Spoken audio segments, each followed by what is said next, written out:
ये सर मजबूत सरकार नहीं है, गुंडा सरकार। मजबूत सरकार इसको नहीं कहते। मजबूत सरकार वो होता है जो एकता के साथ चलता है, जो देश के लिए काम करता है, समाज के लिए काम करता है, उसको मजबूत कहते हैं। ये क्या मजबूत है? क्योंकि सर वो मोदी ने खरीदी, वो गोदी मीडिया है सर ना, उसको चाटने के अलावा कुछ आता ही नहीं है। गोदी मीडिया है, ठीक है, उसको चाटने के अलावा कुछ नहीं आता। आप लोग जो है तभी बात पहुंच भी पा रही है। तुम हिंदू थे, तुम्हें मुस्लिमों से इतनी दिक्कत है तो मोमडन जो भाई बहन है वो भी सांस लेते हैं, तो तुम भी सांस लेना बंद कर दो। हवा में तो सबका ही खून पसीना है ना। ये देशभक्त नहीं है और ये देश के लिए बात या काम नहीं करते हैं। इन्हें सिर्फ हिंदू मुस्लिम करना आता है, मंदिर और मस्जिद करके लड़ाई करवानी है, और एजुकेशन या जो चीज मेन है उस पर बात नहीं करेंगे। आप इसमें देश को आगे बढ़ाने का काम नहीं कर रहे हैं, ये आपने देश को पीछे कर दिया 12 साल। वो वायरस बता रहे हैं ना आपको। वायरस वही बात है सर, वायरस होंगे कोई बात नहीं, क्योंकि वो एंटी तो खुद हैं, तो हमें वायरस का नाम देंगे ही। अगर अपने हक के लिए कोई युवा या स्त्री आगे आके बात करती है तो उसको आप गाली के उसमें संबोधित कर देते, इंसल्ट कर दे, बट उससे हमें कोई फर्क नहीं पड़ता है, क्योंकि जैसी आपकी सोच है आप वैसा ही मतलब वैसा ही लोगों के लिए बोलोगे, छात्रों के लिए बोलोगे।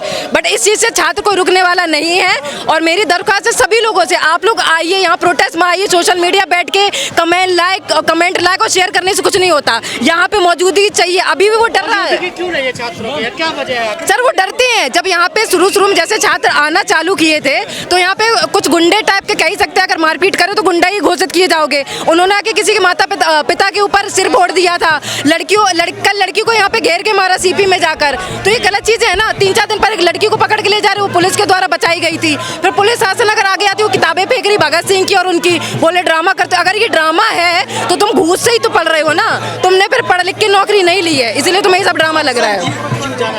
संसद हम सर अपनी आवाज़ रखना चाह रहे हैं, क्योंकि यहाँ बैठ के शायद उन तक नहीं पहुँच रहा होगा। तो हमारी या लोगों की मांग ऐसी है कि आपको संसद तक जाना चाहिए। इसलिए सब हम इकट्ठे होकर संसद जाएंगे 20 तारीख को। बहुत भरकम भीड़ में जाएंगे, 5000 कम से कम यहाँ पे। डराना नहीं सर, हम अपनी बात रखना। हम कौन होते डराने? डरा तो वो हमें रही है ना। प्रतिनिधि को आपने भेजा है? क्या कह रहे हैं? प्रतिनिधि को संसद में आपने भेजा है? भेजे हैं, बट हाँ तो बात रखने की, तो उसके बाद और भी युवा को तो बात रखनी है ना। नहीं रख रहे क्या?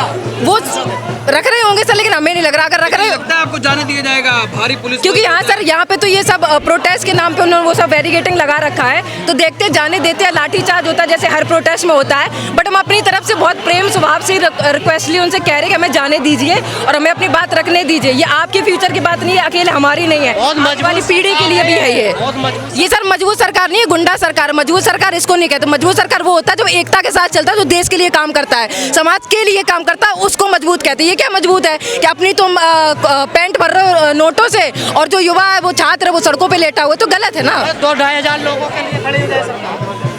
क्यों नहीं खड़ी सर? हम तो कह रहे हैं एक इंसान को भी अगर आपकी पार्टी से दिक्कत है या आपके सिस्टम से दिक्कत है, या एक युवा मरा है या एक युवा भूखा है, संघर्ष करने के बाद भी तब भी पार्टी को झुकना पड़ेगा। ये थोड़ी का 3000 होगा तो क्यों झुके, या 1 लाख होगा तो ही झुकेगा। हर इंसान का एक राइट है। चालू होगा, आप डिस्टर्ब करने आप लोग जाएंगे वहाँ पर? सर डिस्टर्ब नहीं, हम अपना बात रखने के लिए जाएंगे। परमिशन इन्होंने ली होगी मे भी, तो बात रखने जाएंगे प्रोफेशनली तरीके से। अगर हमें गुंडागर्दी करना होता तो अभी तक हो चुका होता। 20 से 22-25 दिन हो गए, हम बहुत आराम से हम लोग बात कर रहे हैं। पेरेंट्स भी आ रहे, जैसे ये आए हैं, आप लोग भी आ रहे, कवरिंग दिखा रहे हैं, बच्चे आ रहे, छोटे छोटे बच्चे आ रहे, तो हम प्रेम स्वभाव से रख रहे हैं। हम लोग प्रोफेशनल पढ़े लिखे हैं, वो हैं गवार अनपढ़ हैं, तो उन्हें लाठी के अलावा कुछ नहीं आता, और हमें हाथ जोड़ के अपनी विनती करने के अलावा कुछ नहीं आता। आपको उम्मीद थी इतना लंबा चलेगा? बिल्कुल उम्मीद थी सर।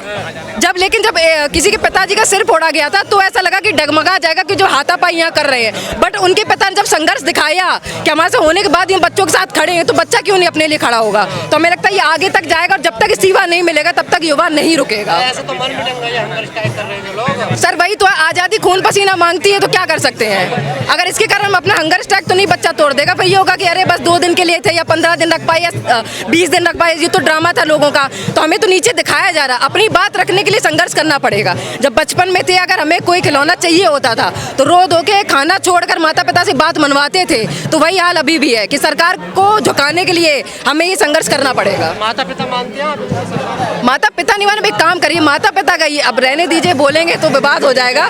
हम इनको कुछ नहीं मानते हैं, माँ बाप की अलग है वो है, ये उस हिसाब के कभी पहुँच भी नहीं। सीरियस नहीं लेती है सरकार ऐसे? मुझे पता है सीरियस नहीं ले रही, वही तो प्रॉब्लम है ना, तभी तो लोगों पे लाठीचार्ज करवा रही है। महिला कोई आवाज उठाती, उसको कल राजीव चौक में जाके घेर के मारा औरत और आदमियों ने। ये किस चीज का? अगर आप असल में मर्द हैं, सामने आके बात करिए ना।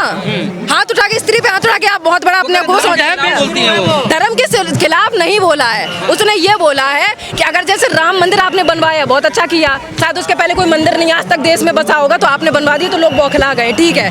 चंदा चोरी पे क्यों नहीं आप बोल रहे? उसका कहना ये था, तो लोगों को क्यों बुरा लग रहा है? वो तो ये कह रहे हैं तुमने चंदा दिया जाके, तो तुम्हारे क्यों ये सुलग रही है? भाई चंदा नहीं थे, देश ने तो दिया जाके, लोग गए, तुम्हें उनका क्या? श्रद्धालु रो रहे हैं और जो अयोध्या के पब्लिक वो रो रही है कि इन्होंने चोरी किया है, हमारे घर तोड़वा के उन्होंने वो चीजें बनवाई, हमारी दुकान हटवा दी है, तो ये क्या है? सिर्फ अपना राष्ट्रवादी मीडिया खामोश क्यों, आपको क्यों नहीं दिखाती? क्योंकि सर वो मोदी ने खरीद, वो गोदी मीडिया है सर ना, उसको चाटने के अलावा कुछ आता ही नहीं है। गोदी मीडिया है, ठीक है, उसको चाटने के अलावा कुछ नहीं आता। आप लोग जो है तभी बात पहुंच भी पा रही है, इंस्टाग्राम के थ्रू या यूट्यूबर के थ्रू पहुंच भी पा रही है, वरना ये पता ही नहीं। आज अभी भी जनता को नहीं पता कि जंतर मंतर में प्रोटेस्ट चला 20 दिन से, नहीं पता है सर। तभी तो पेरेंट्स वगैरह आप लोग आ रहे हैं, जो हमें थोड़ी मदद मिल रही है, हम लोग मोटिवेट है कि आपके द्वारा हमारी बात आगे पहुंचाई जा रही है, ये चीज़ है। लेकिन मीडिया कह रही है कि विश्व गुरु पूरा चंगा सी है, पूरी दुनिया में डंका बज रहा है। कोई डंका नहीं बजा, तो दिखाती है डंका बज रहा, वो ये दिखाती है ना कि मेलोडी इतनी चॉकलेटी क्यों दी कि प्रधानमंत्री ने जाके इटली की प्रेसिडेंट को या जो भी थी उनको जाके मेलोडी दी, फिर झालमुरी खा रहे हैं फलानी जगह। ये नहीं दिखाएंगे कि छात्र मर रहा है नीट के पेपर में, या गवर्नमेंट ने पेपर जो लीक कराए हैं उस पर छात्र डिप्रेशन, उनके माता पिता जो किसान है वो आदमी ने जहर खा लिया कि हम लोन कैसे चुकाएंगे, हम घर बेच के बच्चों को पढ़ा रहे हैं वो कैसे चुकाएंगे, वो नहीं मीडिया दिखाएगी। ये दिखा रही है कि नेताजी ने 2 लाख का सूट पहना, कितने सुंदर लग रहे हैं, आपकी चमक का राज क्या है, ये दिखा रहे हैं। ये नहीं दिखा, क्या खाते हैं? मशरूम खाते हैं 80,000 का, हाँ मशरूम खाते हैं 80,000 का, ये नहीं दिखाएंगे। गरीब डर डर के टोकरे खा रहा है, वो नहीं दिखाएंगे। भाजपा कह रही है प्रधानमंत्री दिन रात काम कर रहे हैं देश के लिए। कौन सा काम कर रहा है? हमें तो दिखता ही नहीं है सड़क पे। परिवार छोड़ा अपने, तो वही आज देश की चोरी कर रहा है और देश भगाना चाह रही है, तो ईवीएम के द्वारा आ जा रहा इसके लिए है। त्याग दिया भाई, कोई त्याग नहीं दिया सर, त्याग होता तो ये प्रोटेस्ट करने की जरूरत नहीं पड़ती। त्याग होता तो इस्तीफा दिलवा दो, एजुकेशन मिनिस्टर से इस्तीफा दिलवा दो। रोज की कई किलो गालियां खाते हैं मोदी। तो खाएंगे, कर्म ऐसे हैं सर। अकेला लड़का गाली नहीं देता, औरतें दे रही हैं, बुजुर्ग दे रहे हैं, लड़के दे रहे हैं, सब गाली दे। छोटा छोटा बच्चा तक कहता कि कैसा प्राइम मिनिस्टर है देश का। 18 घंटे काम करते हैं। कोई 18 घंटे काम नहीं करता सर, कोई नहीं आया है, कोई आपने नहीं देखा समर्थक खड़े थे मोदी जी। अरे वो तो गोदी मीडिया थी ना, उनका हिंदू मुस्लिम के अलावा कुछ आता ही नहीं है। और अगर हिंदू मुस्लिम तुम्हें करना तो कोई और जगह पे जब प्रोटेस्ट हो ऐसा तब करो। यहाँ एजुकेशन की बात हो रही है, एजुकेशन को लेकर आओ, वरना मत आओ। छात्र पढ़ लिख लेंगे तो दिक्कत है क्या सरकार को? बिल्कुल दिक्कत है सर, अगर पढ़ा लिखा तभी आप सवाल भी कर पा रहे हैं, पढ़े लिखे तभी हम जवाब भी दे पा रहे हैं, और जो नहीं पढ़ेगा उसको गलत सही का पता ही नहीं होगा। देखिए ये अंधभक्त कह लो या जो भी, ये सोई हुई जनता है, अंधभक्त नहीं कहेंगे, सोई हुई जनता है जिसको जगाना हमारा काम, हम लगे हैं, देखते हैं कब तक जागते हैं। कुछ पसंद नहीं है जेनजीज की पसंद, नरेंद्र मोदी कब आखिरी लिस्ट में ही नहीं आता भाई, वो लिस्ट में ही नहीं आता है जी। वो यहाँ पे एजुकेशन के लिए हम लोग यहाँ प्रोटेस्ट पे हैं, बट वो यहाँ पे हिंदू मुस्लिम कर रही है, उस चीज़ पे वो बहस कर रही हैं, जो हमेशा डिस्ट्रैक्शन करते कि हिंदू है, हिंदू खतरे में है मुस्लिम के साथ, या मुस्लिम ऐसा करते मुस्लिम वैसा करते हैं, तो ये गलत चीज़ है। अगर हम यहाँ एजुकेशन प्रोटेस्ट पे जब सब एक साथ नहीं रहेंगे तो प्रोटेस्ट आगे कैसे जाएगा? ये कुछ लोग हैं जो यहाँ पे डिस्ट्रैक्शन फैलाने आते हैं, माहौल बिगाड़ने आते हैं, जिसमें हम लोग जो अपना एजुकेशन प्रोटेस्ट ना करके फिर इनकी बहसबाजी में करके फिर हमारा माइंड उसमें डाइवर्ट हो जाए, इसको छोड़कर वीडियो बनाने आते हैं, कंटेंट लेने आते हो, गलत कंटेंट लेने आते हैं। जो दिखाना चाहिए मीडिया को असल में वो ना दिखा के हिंदू मुस्लिम मंदिर वगैरह ये सब करते हैं आके। हिंदू मुस्लिम से बाहर निकलेगा देश नहीं निकल रहे ना, बात ये ना। अगर तुम्हें हिंदू मुस्लिम से इतनी दिक्कत है, अगर तुम हिंदू थी और तुम्हें मुस्लिमों से इतनी दिक्कत है, तो मोमडन जो भाई बहन है वो भी सांस लेते हैं, तो तुम भी सांस लेना बंद कर दो। हवा में तो सबका ही खून पसीना है ना, तो तुम क्यों उनके अगर वो सांस ले तुम मत सांस लो। काफ़ी मोमडन होते हैं जो खेती बाड़ी करते हैं, जो खाना या फल वगैरह देते हैं, उनका खाना खाना तुम बंद कर दो। या जब तुम्हें खून की जरूरत होती है हॉस्पिटल में सबसे मेन, तब तो तुम हिंदू मुस्लिम जातिवादी नहीं करते हो। यहाँ की ये चीज़ क्यों कर रहे हो? पर ये अपनी सोच बदलो। या जब काम पड़ रहा है तो गधे को भी बाप बना लिया, वैसे तुम हिंदू मुस्लिम कर दो, ये गलत है। ये नफरत कभी कम होगी? कभी नहीं कम होगी, क्योंकि कुछ लोग ऐसे हैं जो इसको बरकरार रखना चाहते हैं। ये देशभक्त नहीं है और ये देश के लिए बात या काम नहीं करते हैं। इन्हें सिर्फ हिंदू मुस्लिम करना आता है, मंदिर और मस्जिद करके लड़ाई करवानी है, और एजुकेशन या जो चीज़ मेन है उस पर बात नहीं करेंगे। एजुकेशन मेन नहीं है, एजुकेशन मेन है, उस पर ही तो ये लोग बात नहीं करेंगे, वही तो मैं कह रही हूँ।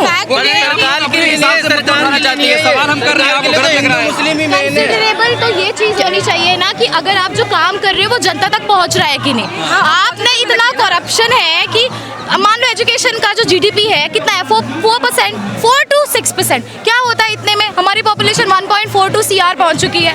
और द पॉइंट इज दिस कि सबसे बड़ी चीज़ ये है कि आप किसी को भी डेरोगेटरी रिमार्क नहीं कर सकते। कि बेसिक फंडामेंटल राइट है कि हर इंसान को डिग्निफाइड लाइफ होनी चाहिए। ये लेकर आर्टिकल 21 में लाइफ एंड लिबर्टी है। आप किसी को कॉकरोच उठ के बोल दे रहे हो, कल किसी को डेरोगेटरी मतलब लोअर कास्ट के नाम से एसोसिएट और सबसे बड़ी प्रॉब्लम ये कि मैं पीएचडी करना चाहती हूँ, मैं कर नहीं पा रही हूँ। भाई एमफिल तुमने हटा दिया, पीएचडी का थीसिस का हाइपोथेसिस का हमें एच नहीं आता है, ठीक है। और उससे भी बड़ी बात ये है कि हम करें क्या, नेट का पेपर लीक हो जाता है। अभी सोशियोलॉजी और इकोनॉमिक के पेपर पे इतने सारे क्वेश्चंस उठ रहे हैं। ट्रांसपेरेंसी तो होनी चाहिए ना, ये तो बेसिक एथिक्स है भाई। एज अ स्टूडेंट हम ये तो कर ही सकते हैं एक्सपेक्ट कि हमारी जो सरकार है वो पेपर तो लो, फेयर कंपटीशन तो लो, ट्रांसपेरेंसी तो लो, ऑन तो करो। आप 90 से ज्यादा पेपर लीक हो चुके हैं, ठीक है। तो धर्मेंद्र प्रधान कह तो रहे हैं कि अगर एग्जाम लीक हुआ है हमने दोबारा कराया है, तो दोबारा से क्या होगा? What about those children who have died because of this exam? What is about the mental pressure that we face? वो तो ये कह रहे हैं कि हम दोबारा एग्जाम अगर करा भी ना तो बच्चों के हित के लिए दोबारा रिवीजन करके आएंगे। भाई रिवीजन हमें करना ही नहीं था, बच्चे जो मर गए उनका क्या रिवीजन में चाहिए नहीं ना। अभी आज तक युवा ने रिवीजन के लिए टाइम ही नहीं मांगा है, रिवीजन के लिए तो टाइम ही नहीं मांगा। आप कौन होते ये डिसाइड करने वाली कि हमने पेपर लीक करा दिया या री एग्जाम करा रहे तो आपकी रिवीजन के लिए करा रहे हैं? हमें नहीं चाहिए ना। एक सेकंड, प्रॉब्लम आप सिस्टम अपना सही रखिए। Exam is not the solution. Re-exam would never be the solution of the exam leak. How is it practically possible कि आज एग्जाम लीक हो गया भाई, 5 दिन के बाद दोबारा नहीं हो सकता? आप वो पेपर टफ से ज्यादा टफेस्ट कर देते हो, बच्चे उतना मेंटल कोप अप नहीं कर पाते हैं। हम बड़ी मुश्किल से सालों साल एक प्रोफेशन के लिए रेडी करके आते हैं, बच्चे 2 साल 4 साल 6 साल 8 साल लगा देते हैं एग्जाम के लिए। आप अपनी काबिलियत प्रूव करने के लिए हमारे ऊपर फेलियर का बहुत बड़ा टैग लगा देते हो। अगर कंपटीशन एनईपी लाने का मतलब ये था कि फेयर एंड मतलब कंपटीशन होगा यार, लेकिन हमें अपॉर्चुनिटी ही नहीं मिल रही है। सबसे बड़े बेरोजगार हैं, हमें स्किल डेवलपमेंट के नाम पे कुछ नहीं आता है। सिर्फ क्या है कि पॉलिसी के नाम पे फंड्स रिलीज कर देते हैं, वो आम जनता तक पहुंचता नहीं है। बेचारे जो जनता है वो रोड पे सो रही है। हमारा हंगर इंडेक्स नीचे गिरता जा रहा है, हम टॉप करते जा रहे हैं, पासपोर्ट गिरता जा रहा है। सबसे बड़ी इकोनॉमी होती है, सेंसेक्स खाली हो गया यार, फॉरेक्स रिजर्व खाली हो गया, किसी को जीडीपी की पड़ी ही नहीं है। सबसे बड़ी बात वो है। हाँ, तो जैसे वो कह रही हैं बिल्कुल सही बोल रही हैं। अगर यहाँ पे जब शिक्षा ही अच्छी नहीं होगी, या अब एग्जाम लीक करा रहे उसका री एग्जाम कराए, फिर नाम देते थे कि हमने रिवीजन के लिए कराया। रिवीजन स्टूडेंट को नहीं चाहिए भाई। साल 2-2 साल जो बच्चे घर छोड़कर कोचिंग के लिए जाते हैं, घर बैठ के भी ऑनलाइन पढ़ रहे हैं। एग्जाम अब एक बार में सही करा जैसे पहले चलता रहा। 2014 के बाद ही क्यों आपने ये री एग्जाम वाला लीक वाला सिस्टम क्यों करा? भाई एनडीए को बैन करना चाहिए। मेरा तो ये मान, जैसे पहले एग्जाम होता था वैसे ही एग्जाम होना चाहिए। खुद 72 साल का है वो 65 साल के व्यक्ति को बोलता है कि मैं उनका बेटा हूँ। बेटा है, आप सही बात खुद है। बोलिए, आप खुद सोचिए, जो व्यक्ति खुद 72 साल का है वो 65 साल के व्यक्ति को बोलता हूँ मैं किसानों का बेटा हूँ। आप कोई हो सकता है क्या? पिता 65 साल का हो, बेटा 72 साल का हो, ये हो सकता है क्या कहीं पे?